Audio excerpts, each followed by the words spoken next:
والفلک التي هغه کشتۍ تجري فی البحر چې روانې وي په دریاب کې بما په غشي باندې ینفع الناس چې فایده ده پکې خلکو ته. اوس کشتۍ د څومره لوی شیان پکې بار دي، قانون لري طالبانو. علما وایي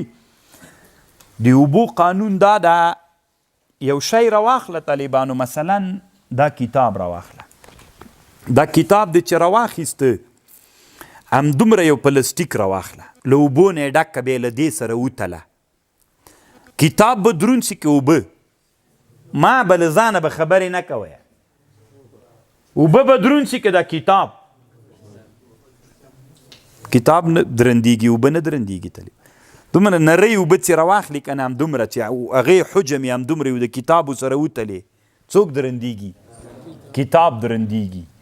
نو که هغه اوبه سپکې سولې په دغه شي باندې او دا شی پې دروند سو طالبانو، بیا چې اوبو کې واچوي ډوبېږي دا شی. دا کتاب اوبو کې واچوي ډوبېږي؟ دا چې اوبو کې واچوي دوی ګوګانو ته ګوره. نو مجبور یم دا درته ووایم، دا وینئ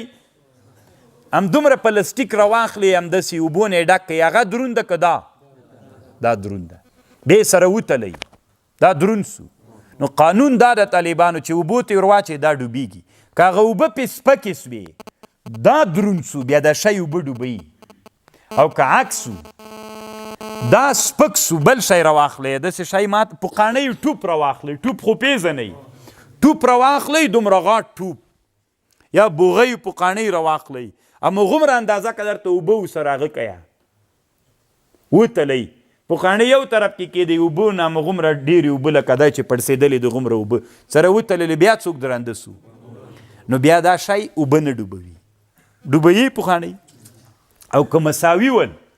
وي د اوبو په سر باندې ولاړ وي، که تاسې فکر وکړئ کله چې سیلاب راسي وچ لرګي په سر ولاړ وي او لامده لرګي ډوبوي، که وچ لرګی څوک دا یو قانون د طالبانو. مایه الله څنګه پیدا کړی طالبانو، نو مایه ولې اوبه نه ډوبوي؟ اوس یو دومره مایه راواخلم دغومره اوبه ورسره واخلم، مایه دروند د طالبانو که اوبه خو ګوره داسې خوله نه مازې خبر مه راباسئ، ښه فکر وکړئ چې مایه غوښه ده، غوښه درنده وي، مایه چې مړ کې طالبانو مړ یې کې که نه بیا اوبو ته ور واچو ډوبېږي که په سر یې درېږي، چې نس یې چیرې کې بیا که نه داسې غوښه راواخله، دا مایه یې داسې وش کوه پرې که خېټې بیا اوبو ته ور واچوه چې چېرته ځي لاندې ځي. خو طالبانو ښه چې مایه بیا نو د پاس څنګه راخیږي، ته د الله عجیب نظام ته ګوره طالبان. مایه چې دغومره غوښې که درته د مایه که درته اوبه راواخلي مایه پې دروند د طالبانو دغومره اوبو که درته، خو مایه چې کله کته ځي کته روان سي،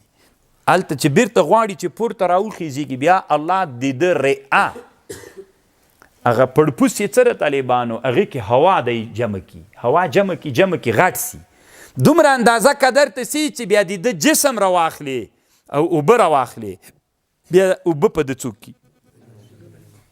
بیا طالبانو د اوبو سر ته دی راوخیږي.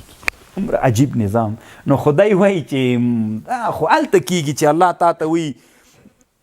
والفلک التي تجري في البحر بما ينفع الناس، چې ته یې پلټنه وکې، تحقیقات وکې. وما انزل الله من السماء من ماء، وما هغه چې الله نازل کړي دي له اسمان نه اوبه. طالبانو دریابونو کې دومره ډېر شیان شته که نه چې ته به ورته حیرانه سي، خو په دریابونو باندې هم ټول واک د چا ده؟ د کاپیرانو ده. تاسې دا ویډیوګانې لیدلي چې کاپیران د اوبو په منځ کې ګرځي را ګرځي؟ مسلمان مو چېرته لیدلی ده؟ نه، هغه خپل زه طالبانو دا کم موسی علیه السلام چې کم بحر قلزم کې غرق سوی، دلته چې موږ تللي ولو سړي پکې ولم دا پلټنې یې کولې، موږ ګوجی ورته وایي، پیژنې یو شی د وړکیو مالکانو پسې تړي ده سوزنیو پورې ګوجی ورته وایي. نو دا دومره ډېر د سیند په غاړه پراته ول، نو دوی هلته اوبو کې ورننه به وتل، بیا به راووتل، ماشینونه یې ځانو پسې تړلي و، تحقیقات یې کول، علمي تحقیقات یې کول. چې دلته چی دي ستا دا نسته دا څه شی پیدا کو یاقوت زمرود خو دلته نسته دا صدفونه مدفونه مسلمانان خاندي پلارو نیکه مې ګټلې هغې هلته چېرته روان دي په دریابونو کې اوس څه رقم ته شیان جوړ کړل طالبانو داسې توغندي اوس په دریاب کې جوړ کړي دي چې ټول مزل دریاب کې کوي هېڅ معلومات نه کېږي دریاب کې ځي کوم ځای کې چې بیړۍ ولاړه دلته ورته راوځي ولي دومره پرمختګ یې وکړو مسلمانان په څه شي باندې لګیا دي وي دا خو د موږ قرآن کې نشته ده بس چې نشته ده موږ هم نه کوو توکل به کوو موږ ته به دا خبرې نه کوي د وسلې خبر موږ دغسې ډېر تکړه یو نو دغسې چې ورسې په دا سر دی ولي بې چی سو نو خو ته خو هم لږ کار ماته وکړه که نه چې کار وسي